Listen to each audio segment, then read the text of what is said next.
Ahí sí. Ya. Ya, hoy día vamos a ver todo lo relacionado con lo que es reproducción. Ya vamos a ver algo de lo que es la anatomía, tanto de la cerda como el berraco reproductor. Vamos a ver un poco de fisiología relacionado con lo que es la regulación hormonal del eje hipotálamo hipófisis gonadal. Tecnologías reproductivas, principalmente lo que es la inseminación artificial y la conexión de semen a partir de los machos, el procesamiento de las muestras, evaluación de calidad. También vamos a ver evaluación productiva tanto de las hembras como del macho, el inicio de la madurez zootécnica, cuando hay una mejor o una peor eficiencia reproductiva. Y también vamos a ver un poquitito de lo que es la gestación, algunos elementos de importancia, cómo reconocer una preñez, cómo llegar a la gestación efectiva en base a, por ejemplo, parámetros conductuales y otro tipo de diagnóstico de esto o de celos en las hembras. Entonces, partimos reconociendo cuáles son los principales personajes que participan en lo que es la reproducción, que es un macho y una hembra, y cómo lo diferenciamos básicamente, observando el aparato reproductor del macho, específicamente los testículos, y el órgano copulador, que no lo tiene la hembra, y en la hembra se puede ver las líneas mamarias, ¿cierto?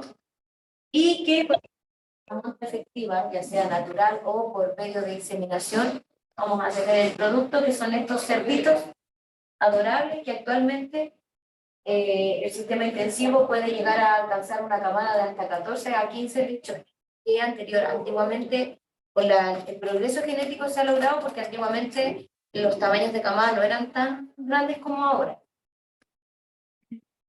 Ya, enfocándonos en la anatomía del macho, lo más importante dentro de lo que es los órganos reproductores, tenemos el testículo, donde ocurre la espermatogénesis o producción de gametos masculinos.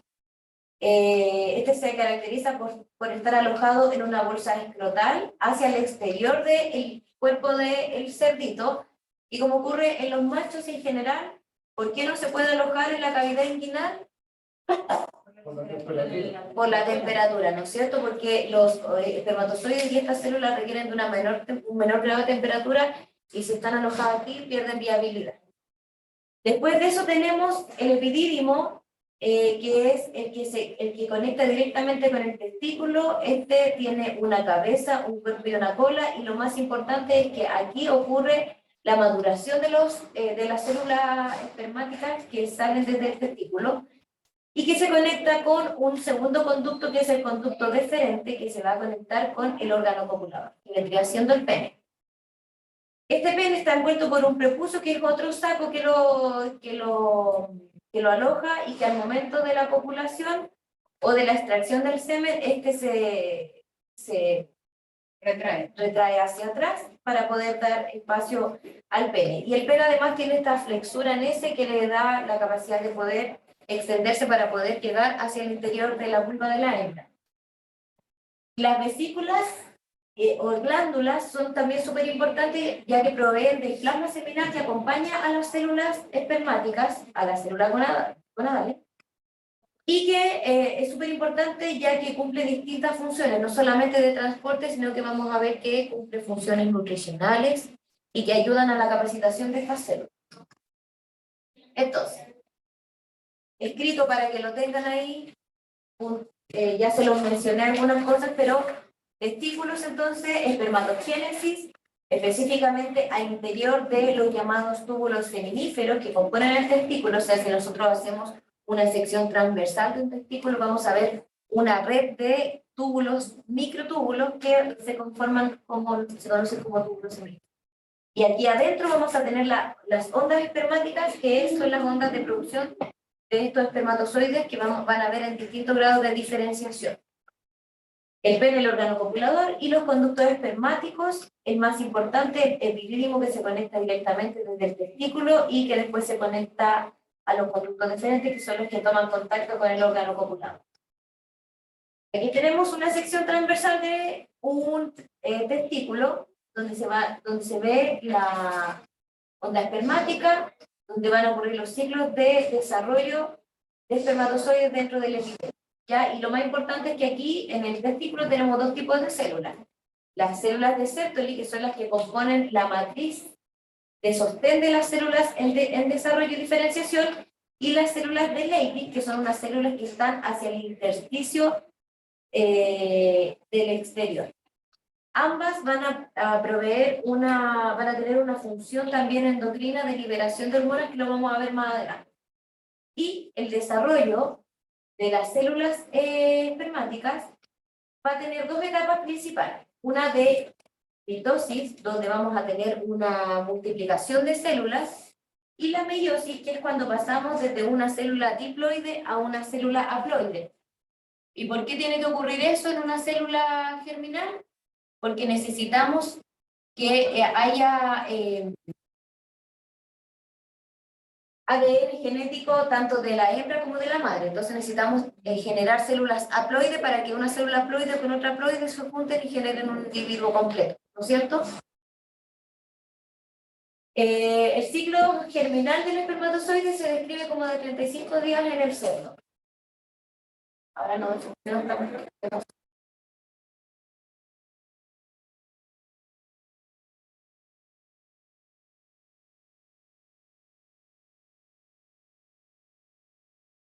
Las glándulas accesorias y su importancia en segregar el plasma seminal, que constituye en forma del eyaculado final que acompaña a los espermatozoides en su tránsito hacia el interior del aparato reproductor de la hembra, y la importancia no solamente radica en ser el vehículo de transporte, sino que también le provee de un sinfín de nutrientes que ayudan a que la célula mantenga su viabilidad y pueda llegar hacia el objetivo, que es fecundar el ovocito. ¿Por qué? Porque le provee de, por ejemplo, fructosa, que vendría siendo un carbohidrato que le provee de energía a la célula. Se describen los cerdos que tienen un eyaculado de entre 250 a 300 ml, pudiendo ser de hasta 500 ml. Respecto de lo que es la regulación hormonal en el macho, lo más importante, como todos sabemos, es la testosterona, ¿cierto? Pero también esto tiene un origen en el eje hipotálamo-hipófisis, donde tenemos la liberación inicial de la hormona folículo estimulante y la luteinizante, que es la misma que se presenta en las hembras. La estimulación a partir de el hipotálamo con la liberación de la hormona GnRH, que vendría siendo como la hormona madre, estimula en la hipófisis la liberación de LH y FSH. Y estas dos van a generar una estimulación de las células, de la LH específicamente para las células de Leydig y para la producción de la testosterona, que es la que se encarga de los caracteres secundarios, y específicamente más importante en los animales de producción, caracteres sexuales relacionados con la libido. Y la FSH en las células de Sertoli, que van a regular básicamente lo que es la espermatogénesis. Pasamos a lo que es la hembra. Órganos más importantes, tenemos la vulva, que es lo que se observa cuando miramos al animal desde el exterior, y la vagina, que es el conducto inicial que conecta con el cervix. Después del cervix tenemos los cuernos uterinos. En el caso de la hembra no tenemos un cuerpo uterino, sino que tenemos automáticamente muy cercanos los cuernos, que es donde ocurre la gestación, que se conectan con dos ovarios a través de un ovículo. Donde ocurre el depósito del esperma en la monta natural a nivel de la vagina, y este plasma seminal acompañado de estas células gonadales tiene que movilizarse a través del cervix para poder generar un óvulo fecundado a nivel de los cuernos. Cuando generamos la inseminación podemos tener distintos tipos de inseminación, que lo vamos a ver en detalle, pero hay una inseminación artificial que puede ser a este nivel o a este nivel. Respecto de la fisiología reproductiva de la hembra, el concepto de ciclo estral hace referencia al conjunto de acontecimientos fisiológicos recurrentes que son inducidos por las hormonas reproductivas. Y para partir, mencionarles que una hembra nulípara, es decir, que no tiene ningún parto a su haber, inicia aproximadamente entre los 5 y los 7 meses de vida, cuando entra en la pubertad y ya empieza a adquirir la madurez zootécnica para poder ser encastada. Las fases de este ciclo estral en una hembra puber se basan en dos grandes etapas, la fase folicular y la fase luteal, y esto ocurre en todas las hembras de cualquier tipo de especie, animal o humano. Profe, disculpe, ¿qué era nullipardo? Sin parto. Sin parto. Y específicamente la fase folicular en la cerda se divide en dos etapas, una etapa que se conoce como el proestro y el estro. El proestro es una etapa que puede durar entre 2 a 4 días y aquí se caracteriza por un inicio del crecimiento y maduración de los folículos, por eso está dentro de la etapa folicular. Aquí comienza a aumentar las hormonas FSH y LH y comienzan a producirse los estrógenos, que son el homólogo a la testosterona.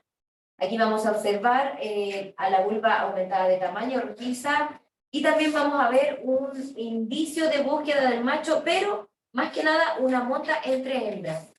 Aquí no hay receptividad del macho, por ende no hay cópula efectiva ni tampoco gestación efectiva. La etapa que sucede, que procede al proestro, se conoce como el estro. Y esta es un poquitito más corta, puede durar entre 40 y 70 horas. Y se describe que es mucho menor en nulíparas, o sea, hembras que están recién entrando al proceso reproductivo. Se describen nulíparas que puede durar 54 horas. Y en esta etapa es donde ocurre la receptividad del macho. Se caracteriza por una alta concentración de estrógenos circulantes y manifestaciones claras de celo o calor o tiene varios sinónimos, pero celo, estro y calor. Y esta se caracteriza por expresar el reflejo de inmovilidad cuando hay una presencia de macho. Y este puede ser determinado a partir de un operario cuando hacen el reflejo de la inmovilidad a nivel del tren posterior o se sientan sobre ella y ella se queda inmóvil. Entonces ahí nosotros determinamos que es el momento preciso para la monta o para la inseminación artificial. Profe, eso que no creo que eso es cuando ponen a un berraco para ir conociendo que hembra está en celo. Exactamente. Sí, porque cuando en un sistema productivo generalmente se utiliza la inseminación, pero igual se tiene que tener un berraco celador que haga el manejo de detección de celo de la hembra y que también aumente la libido o la receptividad o el interés de la hembra y facilite los manejos. El manejo de inseminación específicamente. De hecho, se recomienda que cuando se hace la inseminación de las hembras esté el macho presente dentro del proceso, porque facilita el manejo de la hembra.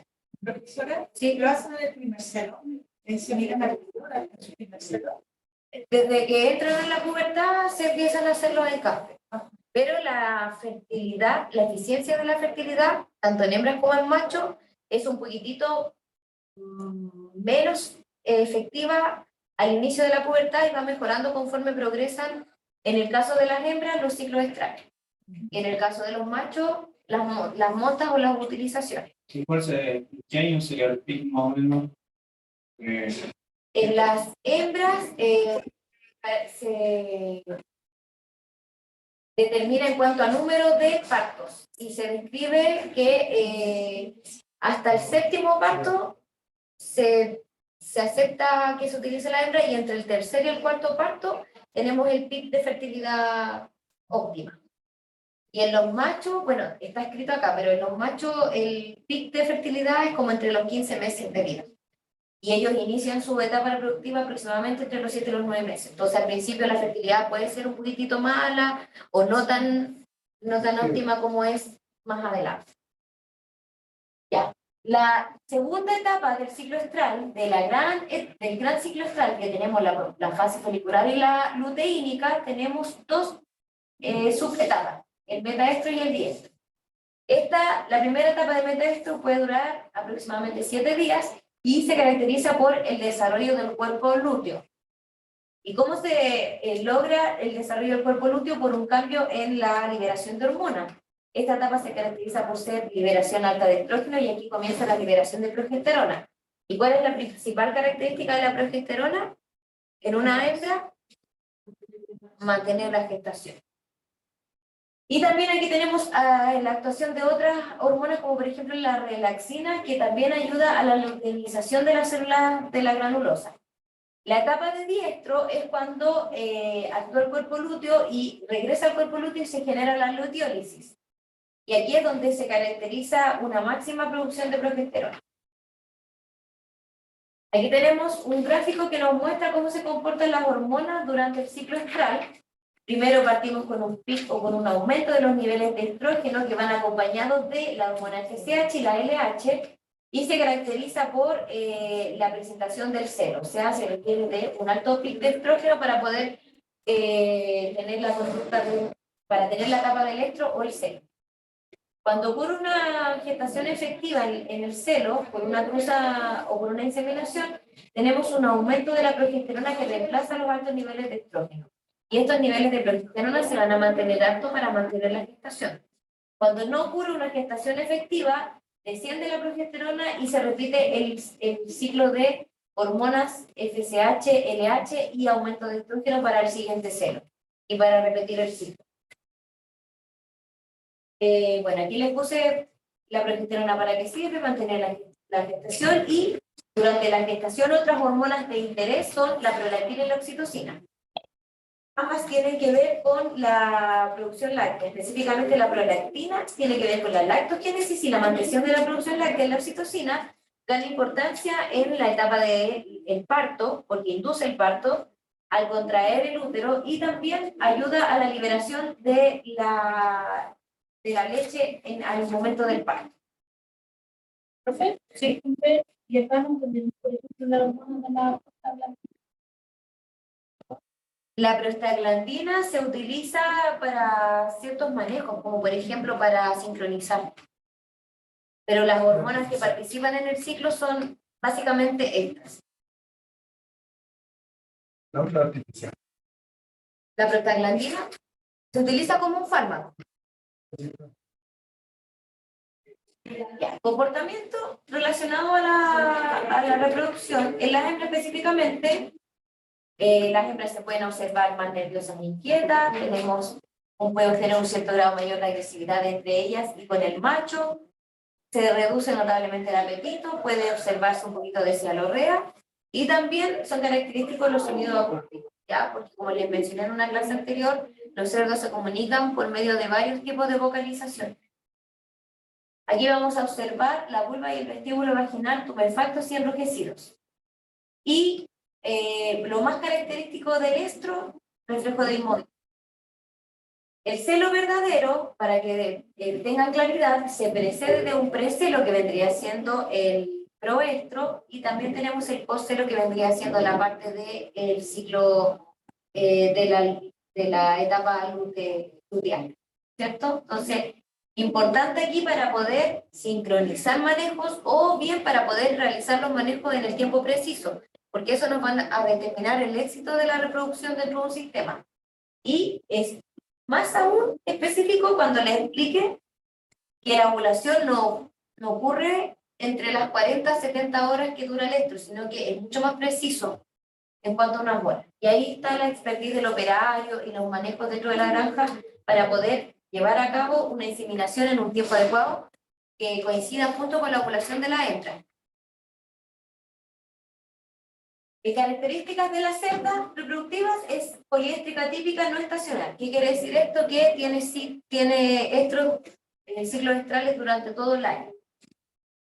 El estro en las primerizas es más corto, con una ovulación más tardía, y entre las 26 a las 40 horas debe haber comenzado el celo, ocurre la ovulación. O sea, ¿qué quiere decir esto? Si nosotros estamos haciendo constantemente la evaluación para la detección del celo en las hembras y observamos que existe un indicio de reflejo de movilidad, ¿ustedes harían la inseminación automáticamente? No. Si nos, por ejemplo, hicimos primero, evaluamos, no había reflejo de movilidad. Fuimos a las 2 horas, evaluamos de nuevo. ¿Hay indicios de reflejo de movilidad? ¿Inseminamos? No. ¿Por qué? Porque el inicio del estro no existe ovulación todavía. Si nosotros inseminamos en ese momento, no hay óvulo para fecundar. Se describe que luego de las 26 a las 40 horas de haber iniciado el estro, se lleva a cabo la ovulación. Entonces hay que esperar, cuando se presenta el ciclo de inmovilidad, hay que considerar las horas para inseminar al momento en el cual el óvulo ya esté liberado. Y además de eso, esto tiene que coincidir con la capacitación del esperma, y lo vamos a ver ahora. En la cerda se describe que los ovarios pueden producir entre 10 a 30 huevos en cuanto a lo que es el ciclo productivo general. Y la producción de huevos tiene que ver con la nutrición de la hembra, con la edad de la hembra y con otros factores que influyen. La duración del huevo, por otra parte, dentro del oviducto, tiene una duración entre 8 a 10 horas. Y por parte del macho, el esperma también requiere de un tiempo de capacitación dentro del aparato reproductor de la hembra, que se describe que son 6 a 8 horas dentro del tracto desde que es depositado. ¿Qué es la capacitación? Es lo que cuando se mantiene. No se mueve. No, la capacitación es una etapa final de los espermatozoides que requieren para poder tener la capacidad de fecundar el huevo. Y eso es de 6 a 8 horas desde que entran. O sea, en el fondo, ¿qué quiero decir yo? Si nosotros vamos a inseminar a la hembra porque detectamos que va a haber una ovulación, determinamos la hora en la que comienza la ovulación, tenemos que considerar 6 a 8 horas de capacitación del esperma. O sea, en el fondo tenemos que sincronizar todos los tiempos, tanto de la hembra como del macho, para que la fecundación ocurra con un esperma capacitado, con un óvulo presente, no envejecido, o que si lo hacemos muy tempranamente no haya óvulo. ¿Se entiende? Bueno, acá no se muere nada. Lo que pasa es que los espermatozoides que vienen en el plasma seminal que es depositado en la hembra son células diferenciadas y maduras, pero que requieren de una capacitación que solamente se da en el tracto reproductor de la hembra. Y que si no le damos este tiempo de maduración final, por decirlo así, el espermatozoide no va a tener la capacidad de fecundar al óvulo. ¿Ya? Entonces esto es como un proceso fisiológico por el cual estas células tienen que pasar para poder ser fecundantes efectivamente. Y además de la capacitación que se requiere del esperma, se describe que la sobrevivencia del esperma dentro del tracto de 24 horas. O sea, en el fondo tenemos que considerar la viabilidad del esperma, la viabilidad del ovocito dentro del oviducto, el tiempo de liberación de la ovulación dentro de la etapa del estro, muchas cosas, ¿no es cierto? Entonces, hay que tener todo un poco los tiempos de manejo dentro de un sistema. Obviamente los operarios trabajan de otra manera, en base como a la experiencia, más bien práctica. Ellos no te van a decir, no, mira, tenemos que a las tantas horas porque el oviducto y el ovocito y el espermatozoide y la capacitación no. Obviamente que no, ellos ya lo hacen en base a la experiencia, pero sí quien determina esto, un veterinario que esté a cargo del sistema, que tenga claridad de los tiempos según la fisiología de los animales. A ver, me gustan los planteles siempre va, o sea, no digo siempre, pero por lo general se trabaja con sistemas de inseminación artificial solamente. Sí, pero con presencia del macho. Ya. El mismo, bueno, en algunos sistemas productivos, los berracos recela son los mismos a los cuales se le extrae el semen, se prepara y se generan las alícuotas para después inseminar, o también pueden haber sistemas productivos que compren el semen, las alícuotas listas, pero tengan machos celadores dentro del sistema, pero que no sean los mismos que a los cuales se le extrae el semen para la inseminación. Ya, un periodo corto e intenso de exposición al cerdo optimiza la detección de calores o de celo o de estro en la cerda. ¿Y por qué se recomienda utilizar al macho celador por periodos cortos e intensos? Porque si lo tenemos por un tiempo prolongado en contacto con las hembras, se va a disminuir el nivel de recepción al momento del celo. O sea, en el fondo se pudiera generar un cierto grado de acostumbramiento por parte de la hembra. No hay sorpresa. Exactamente. Entonces, para que sea lo más efectivo posible la utilización del macho recela, se recomienda tiempos de periodo de presentación cortos e intensos. Y también hay que tener consideración con lo que es la temperatura dentro de lo que es la reproducción de la hembra, ya que se ha determinado que la eficiencia reproductiva tiene mucho que ver con la temperatura del ambiente. Se describe que las hembras, cuando están bajo un estrés térmico de alto calor, tienden a tener una peor eficiencia reproductiva. Respecto de lo que es el apareamiento o la cubrición natural, bueno, les puse aquí este esquemita que encontré bonito en internet, pero más que nada para que entiendan que las etapas del precelo, el celo y el postcelo se van a observar conductualmente de esta manera, donde tenemos primeramente una hembra y un macho y vamos a tener un reuso de la monta por parte del macho hacia la hembra. Después va a venir una etapa en la cual ellos se van a encontrar un poquitito más, puede existir una especie de persecución, vamos a tener un frotamiento de los flancos entre los animales, emisiones de sonido y emisión rítmica de la orina. Y después de este comportamiento asociado a conducta reproductiva, vamos a tener el reflejo de la inmovilidad de la hembra y el momento preciso para generar una cópula efectiva. Emisión rítmica de los niños, comportamiento. Un comportamiento natural asociado a la reproducción donde ellos orinan y tiran así como... Mando por ti. Claro. Puede ser a lo mejor una especie de... se le llama... reflejo muscular del... Claro, no hubo como un acechamiento, no sé, no es la palabra, pero cortejo. Un cortejo puede ser. Por ejemplo, los chicos se me dan la barba. Claro, sí, manejos naturales como una especie de cortejo para que la hembra sea... Sí, pues y en el fondo estos manejos van a generar que la hembra entre del precelo al celo, estimulan el inicio del hembra. Ya, en cuanto a lo que es la evaluación reproductiva, tanto de hembras como de machos, se dice que una reproducción eficiente empieza con hembras de alto potencial genético muy prolíficas y con un buen vigor híbrido, que eso ya lo hemos visto en otras clases, y que la híbrida es la progenie de un macho de una raza o linaje, en este caso vamos a llamarlo linaje A, cruzado con una hembra de otra raza linaje B, para producir un individuo F1 primerizo comercial AB híbrido. ¿Ya? O sea, en el fondo, la reproducción eficiente se basa en utilizar individuos con heterosis, con alto vigor híbrido. ¿Y cómo se logra eso? Generando una cruza de macho o de hembra de una raza con otra raza. Y el potencial genético del cerdo, al igual que el de la hembra, como lo vimos anteriormente, está influenciado por otros factores como los nutricionales, factores de manejo y otros factores climáticos. Y yo aquí pondría más énfasis en los manejos nutricionales. ¿Por qué? Porque como bien sabemos, cualquier animal, individuo o ser vivo que está en un estado de malnutrición no va a poder expresar su potencial reproductivo. Específicamente respecto de lo que es el berraco, inicia su servicio al inicio de la pubertad a los 7 meses, al igual que la hembra, que es entre los 5 y los 7 meses, y se recomienda ser utilizado cada 48 horas. O sea, si vamos a extraer semen, cada 48 horas. También se describe que su pic de fertilidad, que es lo que me habían preguntado en un inicio, en el macho es entre los 15 y los 20 meses, y esto ha sido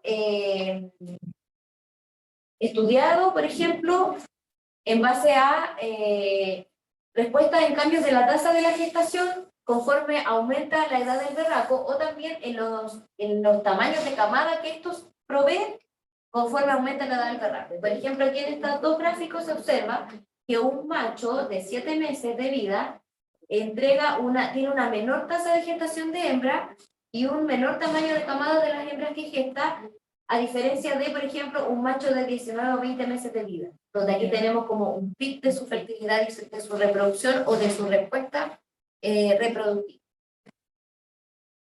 Es importante dentro de un sistema productivo considerar un número suficiente de berracos disponibles para evitar que estos sean sobreutilizados. Y cuando hablo de sobreutilización, por ejemplo, me refiero a una extracción de semen de cada 24 horas. ¿Por qué? Porque cuando utilizamos cada 24 horas un macho, vamos a tener un semen de mala calidad, con un número insuficiente de espermatozoides o quizás espermatozoides que no van a llegar a la maduración adecuada. Por eso el macho se debe utilizar máximo por un lapso de 48 horas. Existen compañías reproductoras que producen líneas genéticas para proveer de semen, sí, y específicamente para ello se utilizan líneas genéticas que son productos de un cruce de varias razas para mejorar la producción. Y aquí les puse el ejemplo, una línea A, por ejemplo, basada en una raza materna, seleccionada en base a la prolificidad, que tiene que ver con el número de lechones nacidos vivos por camada y el número de camadas nacidas por año, y con una buena capacidad de engendrar, que vendría siendo una línea especializada para reproductoras, con una línea D basada en raza cárnica, que provee caracteres de tasa de crecimiento, eficiencia de conversión alimentaria y porcentaje de carne magra, que vendrían siendo reproductores, por ejemplo.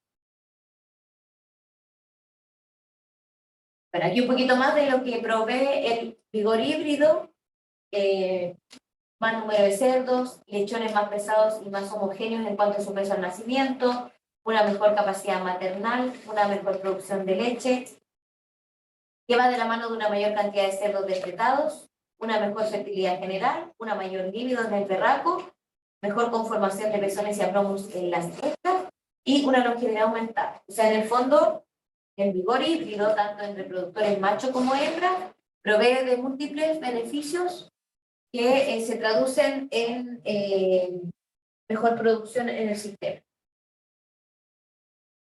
Respecto de la cerda y la evaluación de la reproducción, como me lo habían preguntado al inicio, se describe que la eficiencia o el pic de fertilidad de una hembra está entre el tercero y el quinto parto de una hembra multípara. La hembra multípara vendría siendo la hembra que ya tiene partos a su haber.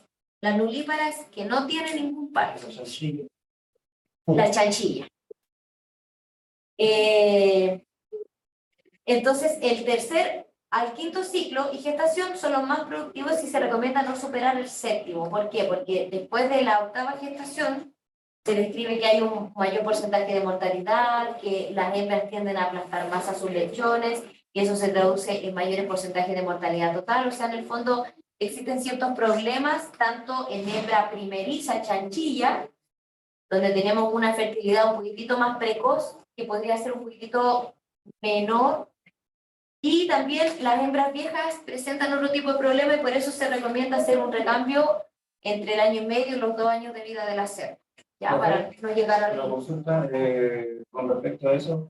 ¿Usted cree que con el tema del cambio climático se vaya acotando eso? El número de productividad de la cerda en sí. Pero ¿a qué te refieres con el cambio climático? Así como en las temperaturas. Claro, temperatura, ambiente. O sea, claro, pero igual tienes que considerar que dentro de un sistema intensivo, todo lo que es el ambiente está completamente monitoreado, regulado, automatizado y no depende de la temperatura ambiental externa. ¿Dónde sí puede afectar? En un sistema extensivo donde no existe manejo de los animales o los animales están a pastoreo libre y ahí obviamente que el clima va a generar una respuesta, puede generar alteraciones reproductivas de las hembras. ¿Cómo que se tendría que hacer un recambio más versus lo que se estima? No sé si un recambio más temprano, porque a cualquier edad de la hembra vamos a tener problemas reproductivos cuando tenemos un problema de temperatura del ambiente. Yo creo que ahí habría que tratar de hacer manejo de los animales para poder generar una mejor reproducción. Pero eso ya es en sistemas extensivos. Y los sistemas extensivos no son, por lo menos en Chile, no es lo que prevalece. Respecto de lo que es el sistema mamario, oye, ¿quieren un descansito? ¿A tomarse un cafecito o seguimos y terminamos? ¿Sí? ¿Seguimos? Ya. ¿Igual? Ya. El sistema mamario de la cerda específicamente se basa en 2 líneas paralelas de 5 a 7 pisones y 3 faseados cada uno. Y se describe que en cerdas nulíparas o en chanchillas, que están recién en la pubertad, que son específicamente dentro del sistema de reproducción, o sea, de producción de padres, que puedan nacer con pezones invertidos, que vendrían siendo pezones como anómalos, que no se han desarrollado totalmente. Generalmente se recomienda descartar a estas chanchillas. ¿Por qué? Porque si bien conforme el progreso del desarrollo de la hembra, este pezón invertido se puede revertir, el avance de la genética y de este sistema reproductivo no puede asumir ese riesgo. Entonces, ¿por qué? Porque puede que la hembra normalice anatómicamente su pezón cuando se desarrolle un poquitito más su madre zootécnica, pero puede que no suceda esto, que tengamos a una hembra para reproducción que no tenga pezones adecuados para lo que se está produciendo. Entonces ahí se recomienda descartar. Otra cosa es que en las hembras también pueden existir pezones supernumerarios, pezones inguinales, que pueden no ser funcionales para la hembra, y eso puede generar que nosotros le pongamos más lechones de los que ella pueda dar abasto, y tenemos lechones con bajo peso, tenemos menores, podemos tener menor número de camadas destetadas por hembra. Entonces ahí hay que tener harto ojo con esto específicamente, ya que la hembra reproductora, lo más importante es la gestación y la lactancia, que es la segunda etapa más crítica de las hembras en reproducción. Profe, entonces, por ejemplo, el pezón que debiera tener sería el 1. ¿Y hasta dónde es aceptable? O sea, esta imagen muestra una hembra, una cerda normal, pero las cerdas pueden tener 5 pares de pezones o incluso 7. Obviamente la hembra que tiene un mejor potencial que es la hembra que tiene 7 o tiene 6 pares. Pero sí se describe que la naturaleza de una cerda puede tener 5 pares de pezones. Ahora, dentro de lo que es la genética de la reproducción para la reproducción, ¿cuál sería la selección de una hembra? 7 pares de pezones, ¿no es cierto? Pero en un sistema extensivo de engorda pueden hacer una lechona con 5 pares. A eso voy. Anatómicamente es normal tener entre 5 a 7 líneas de pezones. Pero también, aparte de estos 7, pueden haber pezones supernumerarios, anormales, que no tienen ningún tipo de funcionalidad. Respecto de lo que es la esterilidad y la fertilidad, seguimos con la evaluación reproductiva, tanto vamos a ver de la cerda y después del berraco. Existen ciertos problemas que pueden generar baja fertilidad o esterilidad a priori, que pueden ser tanto anatómicos como endocrinos y también asociados a manejos. En la cerda específicamente, los problemas anatómicos son varios y pueden ser de tipo congénitos, hereditarios o adquiridos. Y algunos ejemplos son, por ejemplo, la aplasia segmentaria del cuerno, el útero unicornis, quistes parováricos, intersexo, enfermedades de la vulva, vagina y cervix. Y estos podrían ser más bien adquiridos, por ejemplo, por problemas de distosia o por coito inadecuado. Respecto de problemas que pudieran llevar a esterilidad o fertilidad reducida en las hembras, con un enfoque más bien endocrino, podemos tener alteraciones al nivel del eje hipotálamo hipofísico gonadal, que afecta el mecanismo de la ovulación en la hembra y la producción de la hormona para poder llevar a cabo una gestación efectiva, o también por producción excesiva de prostaglandinas que generen aborto. Y manejos animales generales, dietarios, siempre la nutrición es súper importante, no solamente en cantidad, sino que en calidad. Podemos estar dando una dieta de muy buena calidad, pero muy baja cantidad, y tenemos a una hembra con un déficit en cuanto a su desarrollo y su crecimiento, y también en cuanto a la calidad. Podemos estar dando mucha dieta de muy mala calidad, que puede generar una alteración a nivel de producto. Y la temperatura, que ya la conversamos. Respecto del berraco, podemos tener 2 tipos de esterilidad o problemas de fertilidad reducida. Podemos tener un escenario de cubrición normal con un esperma normal, que es como cuando nosotros decimos, tiene problema de fertilidad, esperma, ¿no es cierto? Lo más común que se nos viene a la cabeza. Pero también podemos tener problemas de fertilidad o esterilidad con un esperma normal, pero manejos incorrectos. Vamos a lo que es cubrición normal, esperma normal. Por ejemplo, esterilidad juvenil. Y esto lo mencionamos de la mano de que el pic de fertilidad tanto de macho como de hembra no es al inicio de la pubertad. Podemos tener individuos que son de alta elite genética, que tienen un gran potencial reproductivo, pero que al inicio de su servicio presentan esterilidad juvenil. ¿Por qué? Porque zootécnicamente no están 100% maduros para poder llevar a cabo la reproducción. Cuando tenemos una frecuencia de cubriciones elevadas, también lo conversamos, utilizar machos cada 24 horas genera un agotamiento y una alteración de la concentración espermática. Y otras enfermedades que conllevan a desórdenes en la espermatogénesis, que vendría siendo la producción de células germinales a priori.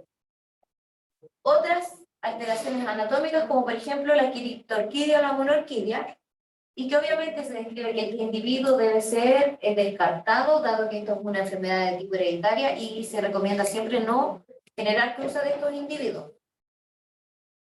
Vamos a lo que es cuando tenemos un esperma normal y una inseminación incorrecta, o una monta con alteraciones.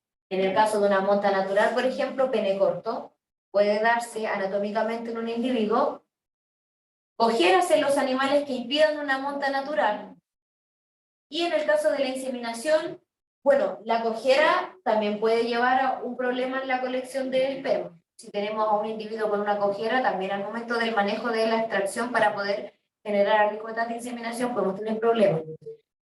Y en el caso de la inseminación, que vendría siendo lo artificial, una mala colocación de un catéter, estamos utilizando un esperma bueno, de calidad, pero estamos colocando un catéter mal y estamos generando una mala inseminación, una técnica inadecuada o también un manejo inadecuado del semen previo a la inseminación. La importancia de la inseminación artificial. Me imagino que se les ocurre por qué. ¿Por qué es tan importante? Porque gracias a ella se ha podido alcanzar los niveles de producción mundial de carne de cerdo que han logrado dar abasto a las necesidades proteicas de la población que está en un constante crecimiento exponencial. Y además de eso han aportado a un avance rápido en el progreso genético. ¿En qué consiste esta técnica? Esta tecnología reproductiva en el depósito de espermatozoides directamente en el aparato genital de la cerda, con el uso de catéteres y de dosis seminales para poder conseguir una gestación efectiva. Específicamente, cuando nosotros colectamos semen del cerdo, cuando hacemos una monta natural,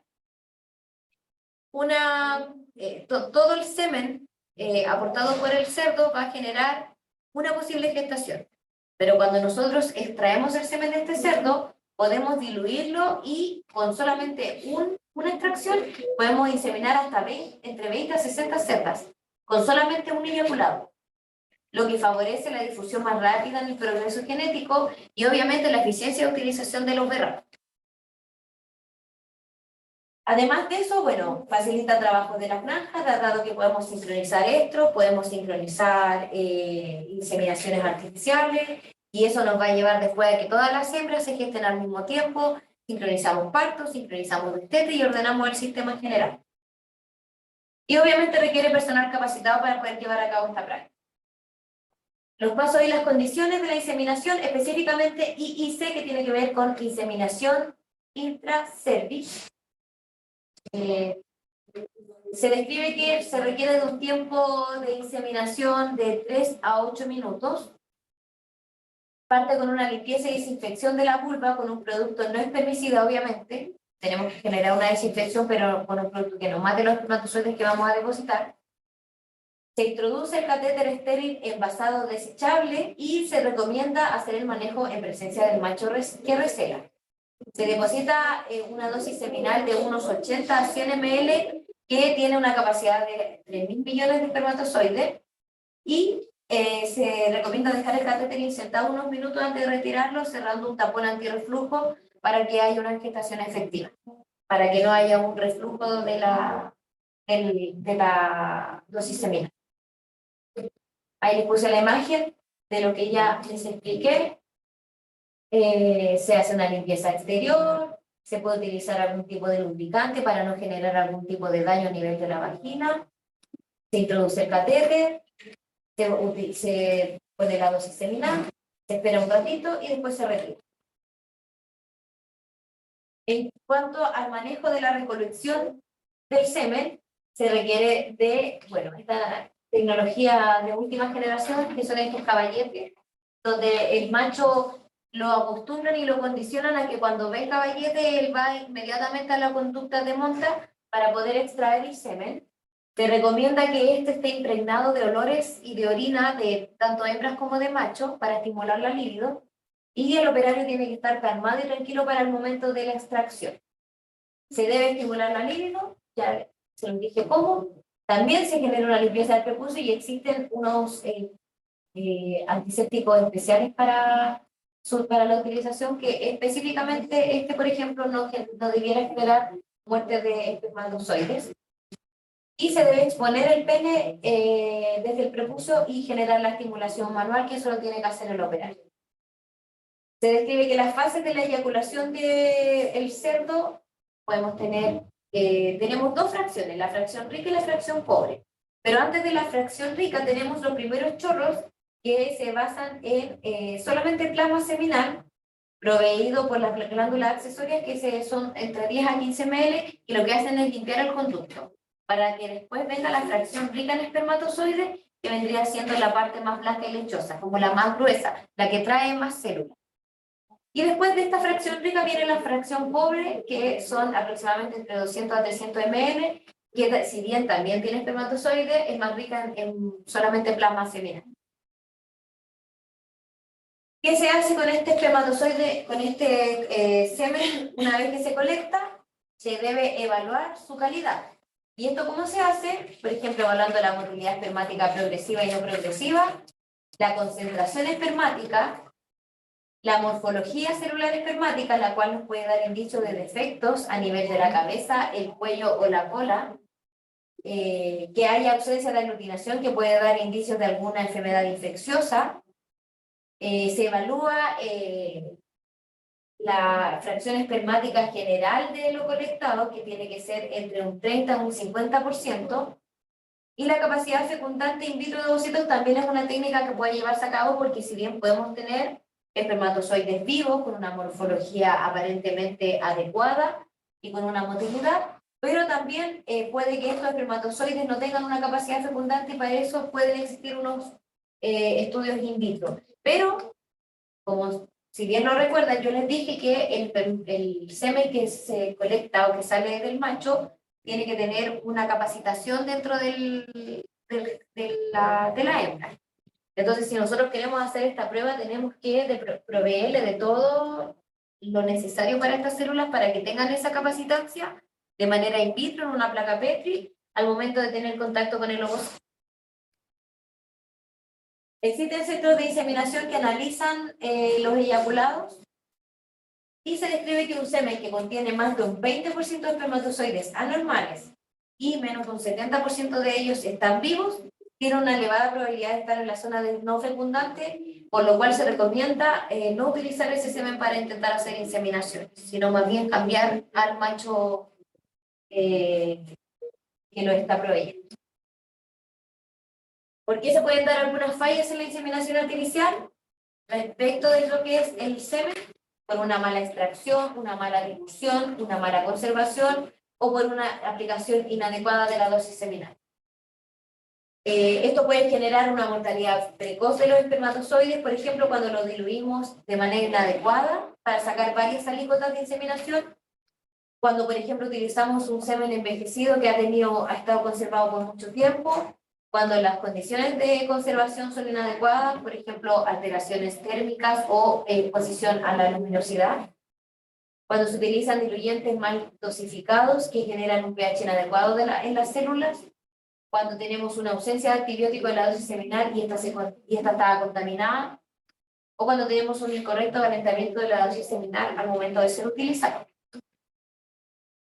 Respecto de la detección del celo en las hembras, esto ya lo vimos también en el riesgo de la inmovilidad, pero mencionarles que es súper importante dentro de un sistema productivo y que requiere de un personal formado para poder llevar a cabo esta prueba, pero también debe ser ayudado por el macho. O sea, siempre tiene que haber presente un macho recela.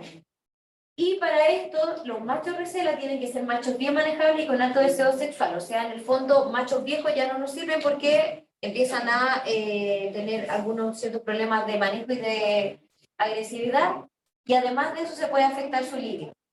Se debe recelar todos los días a todas las hembras de la granja 1 o 2 veces al día para poder llegar a lo que es la detección del celo y para que ellas entren en la etapa de electro. Y nunca se debe inseminar a las hembras que no presenten la riesgo de movilidad, obviamente, porque no van a estar en la etapa de electro, sino que van a estar en la etapa de proestro.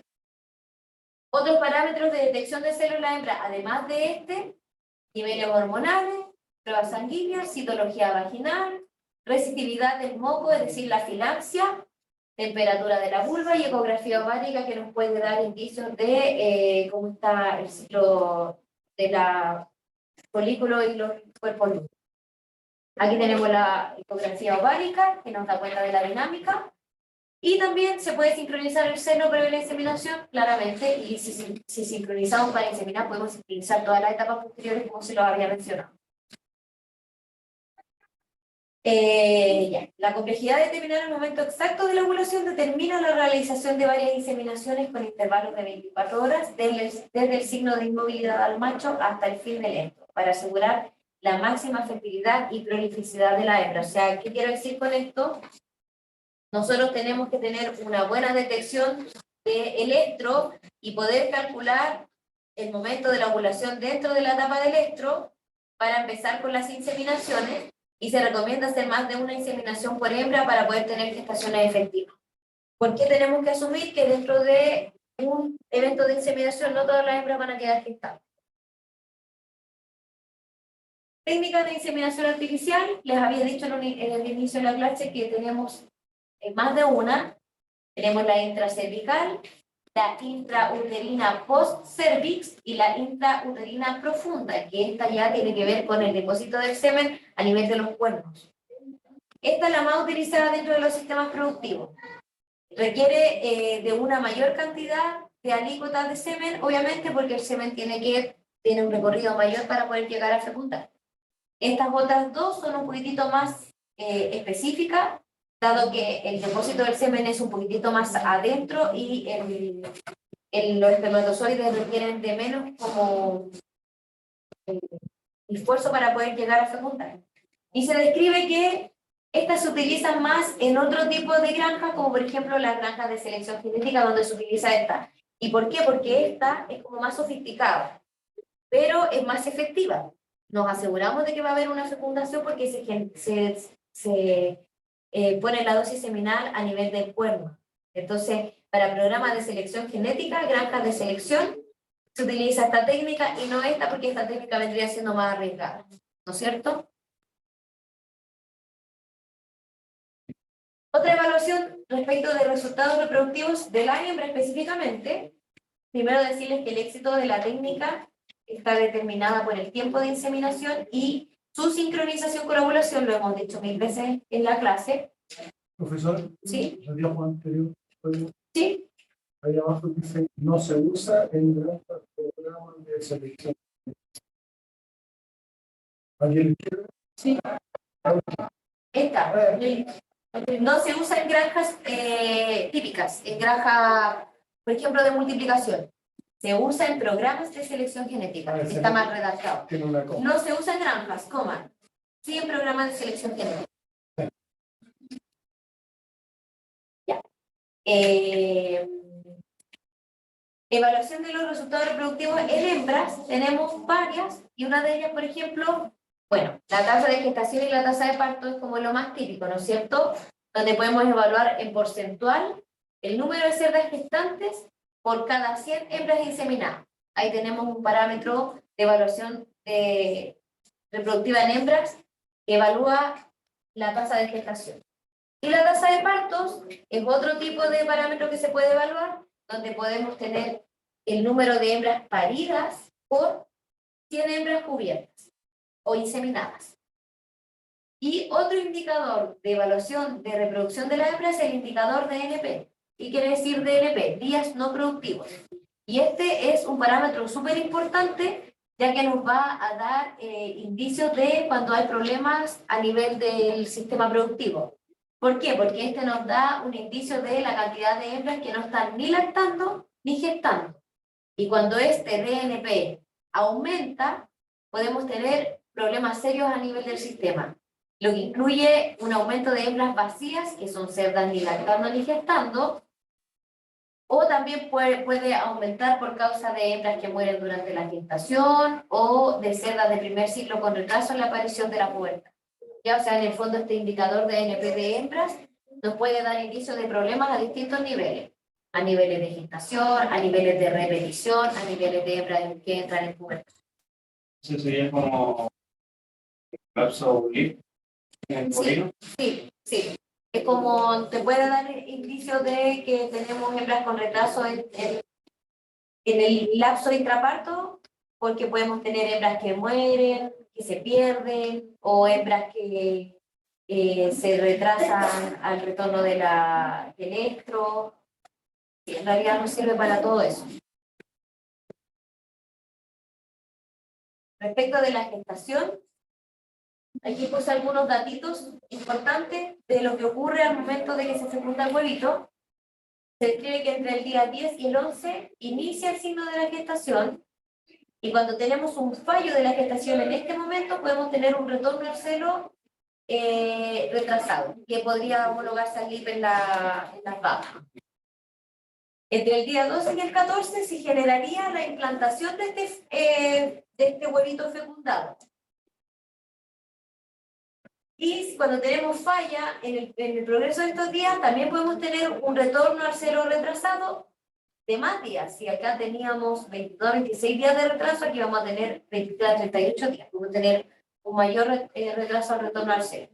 Y cuando tenemos, por ejemplo, una absorción post-implantación, o sea, si la implantación ocurre entre el día 12 y el día 14, tenemos una absorción post-implantación, vamos a tener una pseudogestación que puede tener un tiempo variable, que va a determinar un retorno al celo retrasado de esta hembra con una pseudogestación, y vamos a tener obviamente hembras no gestantes. ¿Cómo nosotros podemos diagnosticar la gestación? Tenemos varios métodos. Lo más típico es la ecografía. Tenemos los ultrasonidos, que podemos tener distintos tipos de ultrasonidos, pero también podemos determinar gestación observando la vulva y el comportamiento de las hembras cuando un berraco está presente, porque cuando una hembra ya está gestante genera un rechazo absoluto del macho. Y también otro tipo de diagnóstico de gestación, biopsias vaginales, análisis de suero para detectar hormonas y luego ecografía. La gestación, y ahí está la última parte de la clase.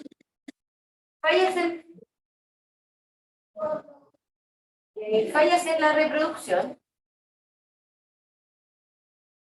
Me saludó y no sé por qué, quizá me desconcentré.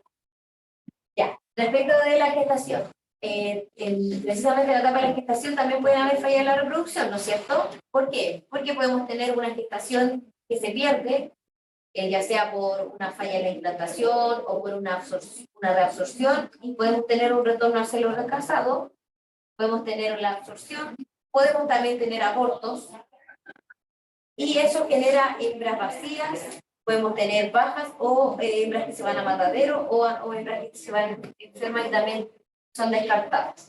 Y por eso es importante tener un número adecuado de cerdas nulíparas para poder reemplazar este tipo de problemas dentro del sistema. Respecto del parto, existen ciertos manejos de importancia previo al parto, tanto de la sala de parto como de la madre. Y dentro de ellos, por ejemplo, es importante cuando tenemos una hembra gestante de último tercio, preparar una sala de parto de manera apropiada, y eso implica limpieza, desinfección, un buen secado para evitar la alta carga de agentes infecciosos dentro del ambiente, proveer de calidez tanto para la hembra como para los lechones que van a nacer, la calidad del suelo que tiene que ser apropiada para que no genere daños a nivel de la ubre o a nivel de las patas de la hembra.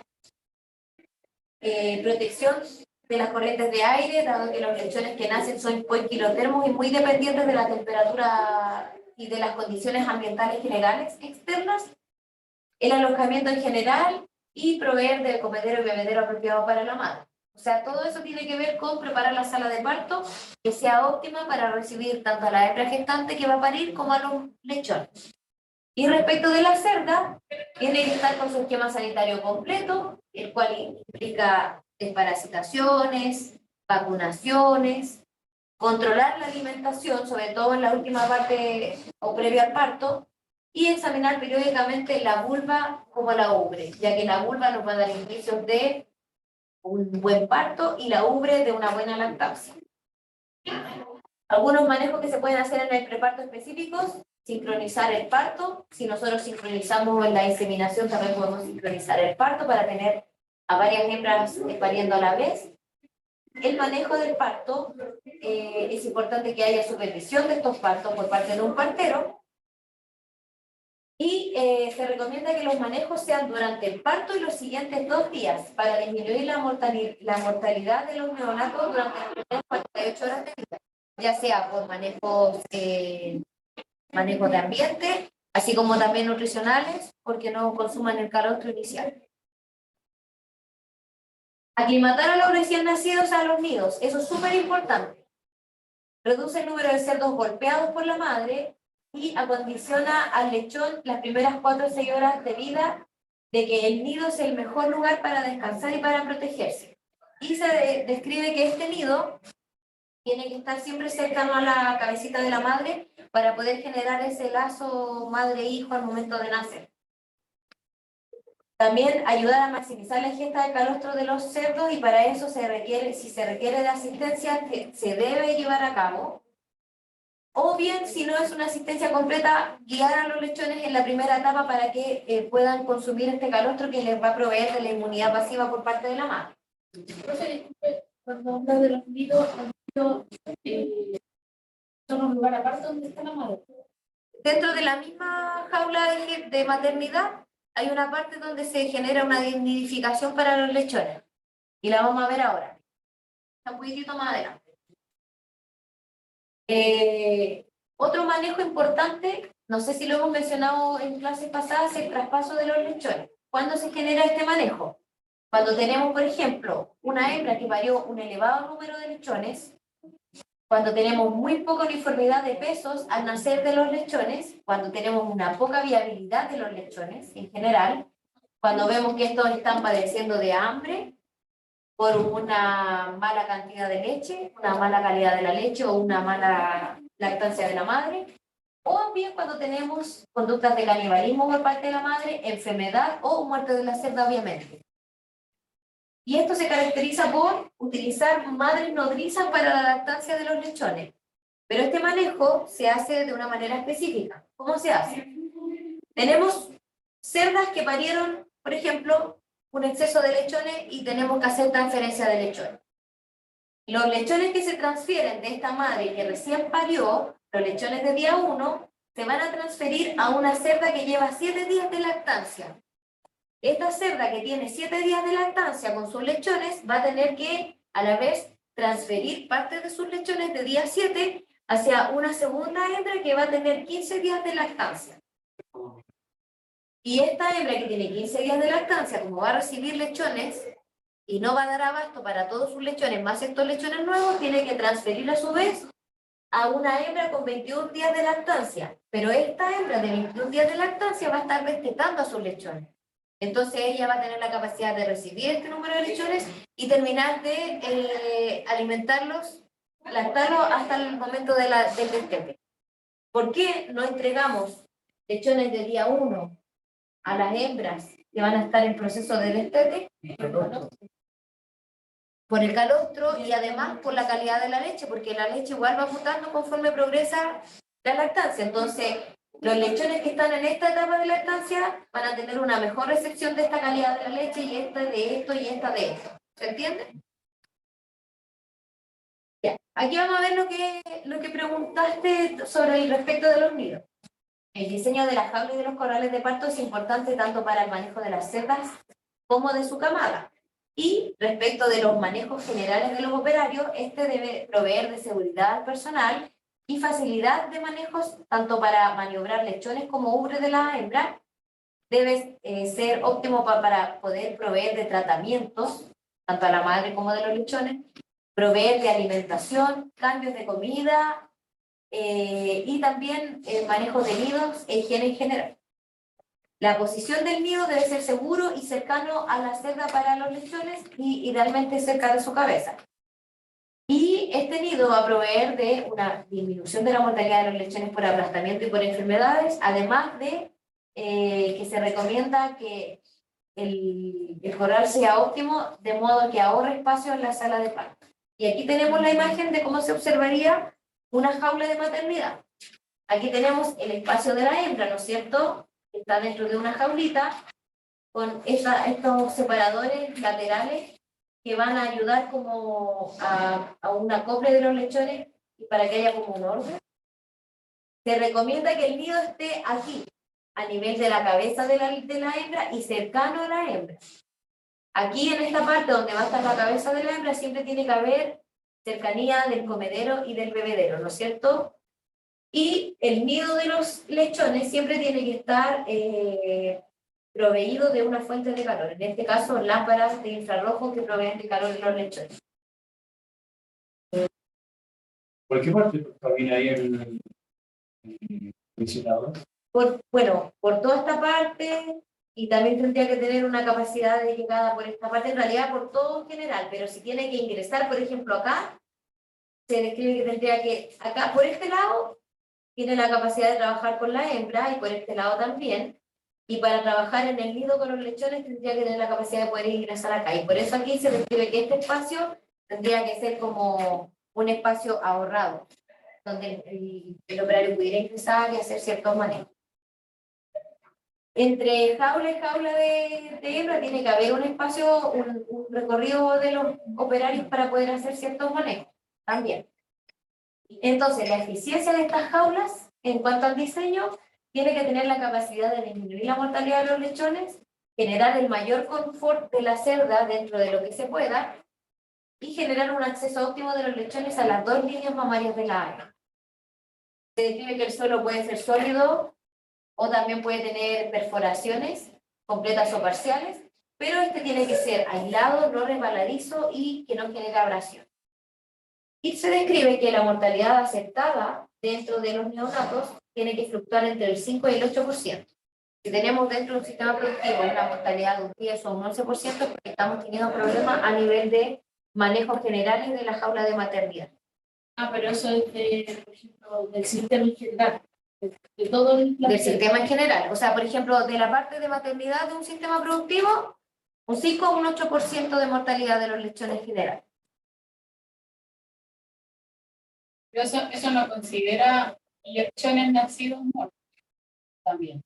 No, no. O sea, aquí tenemos que saber determinar dentro de las mortalidades a qué se pueden deber las mortalidades, porque un lechón, un mortinato, es distinto de un lechón que nace muerto, porque puede ser por causas de la madre, por problemas de manejo también, por ejemplo, exceso de hormonas, si queremos sincronizar en los partos y pegamos un exceso de prostaglandina, puede ser por causa de manejo, pero también puede ser por causa nutricional de la hembra, así como también por una causa infecciosa. Pero los lechones mueren gestando y nacen muertos. Entonces tenemos que saber diferenciar al momento del parto a qué tipo de mortalidad nos estamos enfrentando. Si la muerte fue en el preparto, durante el parto o en el posparto. Y aquí tenemos distintas causales que pueden generar un lechón no viable, que nace vivo, que puede ser tanto por factores de la cerda como del lechón, pero que se repiten en cierto grado algunos. Como por ejemplo, ¿cuándo podemos tener un lechón poco viable? Este lechón vendría siendo un lechón que nace vivo, pero que tenemos que determinar si vamos a tratar de que sobreviva o lo vamos a descartar. Por ejemplo, cuando tenemos una mala raza materna, cuando tenemos una mala nutrición durante la gestación, un tamaño de camada muy aumentado que genere muchos lechones no viables, problemas en el parto que generen alteración de la viabilidad de los recién nacidos, agalaxia que tiene que ver con nula productividad de leche, problemas a nivel de la ubre, como edema de la ubre, y también por factores del lechón. Podemos tener una anorexia fetal, el abuso de las prostaglandinas que genera alteración del lechón al momento del nacimiento, un pobre acceso al pezón, que tenga problemas de acoplarse con la madre, falta de leche, ingesta tardía de calostro. ¿Por qué? Porque nace y no tiene la capacidad de ir a consumir el primer calostro, disparidad de peso de la camada, que puede también estar relacionado con el tamaño de la camada, hipotermia, que tiene que ver también con manejos externos del ambiente, que nazcan con los párpados pegados, etc. ¿Qué es lo que se hace con los lechones no viables? Generalmente en el sistema se descartan. Simplemente no se hace nada con ellos. En los sistemas intensivos al menos. Aquí les puse... ¿sí? ¿Se llevan a una parte especial y se dejan ahí? ¿O? Sí, o sea, al final de la jornada viene un operario y toma todos los lechones no viables de todas las jaulas de maternidad que puedan estar moribundos o que están vivos, pero se sabe que no son viables porque no consumieron el primer calostro, están en una evidente baja de peso respecto de sus hermanos y se llevan a otro lado y después se utilizan como descarte para, por ejemplo, comida de perro. Profe, generalmente en crianza de posparto, como de granja, hay un cierto cerca para que la carne no tenga más sabor. Acá pasa lo mismo, ¿no? Sí, acá uno de los manejos del posparto de los lechones es hacer la castración quirúrgica no más allá del 7º día de vida. ¿Y qué pasa con el cerdo que ya está viejo, que ya no se puede manejar para que detecte la otra cerda? ¿Qué se hace con él? Sí, pues Sí. se descarta, pero como la calidad de la carne de ese cerdo no es buena, se va como a otro tipo de industria, como un subproducto. Pasa a ser un subproducto, no se comercializa como carne de cerdo en el supermercado. Harina sangre, harina... Exactamente, Harina hueso. sí, para alimentación animal. Pero claro, no se comercializa como la carne del cerdo de engorda, que es el cerdo que se castró y que no tiene este problema del olor a berraco por el tema hormonal. Y aquí le puse una lista de algunas enfermedades infecciosas, tanto virales como bacterianas, asociadas a los mortinatos. La vamos a ver en unas clases más adelante, específicamente a qué se deben estas enfermedades. Pero bueno, algunas son por bacterias, algunas son virales como la Ujenski, tenemos micotoxicosis por toxina, de hongo, la leptospirosis bacteriana, viral, virus bacterial, etc. Y respecto de algunos problemas postparto, específicamente de la hembra, podemos observar la observación del puerperio, aquí es lo más importante, ¿no es cierto? Y aquí podemos observar, por ejemplo, biometras, que tiene que ver con pus en el útero, donde vamos a observar grandes descargas pulpares o por la presencia de un feto placenta retenido. También podemos ver mastitis, que generalmente se asocian a causales infecciosos y se pueden dar por problemas ambientales, por una mala higiene y desinfección. Necrosis del pezón, que puede tener que ver con alguna herida que se generó por algún suelo que está en malas condiciones durante las primeras 18 a 24 horas postparto. Y también, esto es un punto aparte, se me fue tirarlo para abajo. Agalaxia y disgalaxia, que tiene que ver con una baja producción láctea. Y el síndrome mastitis metritis agalaxia, que es un síndrome más bien generalizado de la hembra, donde vamos a ver una hembra enferma con fiebre, que produce poca leche, y este cuadro se conoce también con el nombre de hipogalaxia postparto, toxemia puerperal o fiebre del parto. Aquí está lo que había preguntado de los manejos del neonato. Estos lechones tienen que ser castrados de manera quirúrgica o de manera, lo que se conoce hoy en día como la inmunocastración, que es por medio de una vacuna que genera anticuerpos contra hormonas. El corte de cola, que también se tiene que hacer al día 7 y que se hace para evitar la caudofagia entre individuos. Y el corte y desinfección del cordón umbilical, que eso sí o sí lo tiene que hacer el operario, ¿no es cierto? No lo hace la hembra como en el caso de las PEC. Otros manejos de neonatos, vacunaciones varias, por ejemplo, una vacuna contra los coccidios, por ejemplo. La suplementación de hierro de extrano, esta sí o sí tiene que ir y es súper importante para prevenir la anemia de los lechones. Y el corte de colmillo, que lo menciono acá, pero que la PROCEP lo tiene prohibido actualmente como práctica rutinaria. Pero fue una pregunta, aquí vamos a ver cómo la calendarización de vacunas de porcino. Sí, pero en realidad todos los esquemas sanitarios, ya sea de vacunas, de desparasitaciones, no existe un esquema sanitario para, por ejemplo, la especie porcina general que tú puedas aplicar en todas las granjas. ¿Por qué?